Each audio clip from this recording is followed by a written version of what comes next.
misery he saw but could not help. He pleaded with the swallow to stay and assist him in relieving the suffering. Though reluctant at first, as he was eager to join his friends in Egypt, the swallow agreed. The prince instructed the swallow to take the ruby from his sword and deliver it to a poor seamstress. She was struggling to care for her ill child who was crying for oranges. The swallow followed the prince's orders, dropping the ruby into the woman's house before returning. That night, the bird decided to stay one more day to help the prince. The next day, the prince saw a young writer shivering in his garret, unable to complete his work due to the cold. He instructed the swallow to pluck one of his sapphire eyes and deliver it to the writer.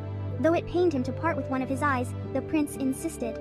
The swallow carried out the task and was moved by the writer's joy. On the third day, the prince spotted a match girl in the square whose matches had fallen into the gutter. She was terrified of going home empty-handed. The prince asked the swallow to give her his other sapphire eye. The bird hesitated, knowing the prince would be blind, but the prince insisted. The swallow obeyed and returned to find the prince now completely blind. With no jewels left, the prince decided to give away the gold leaf covering his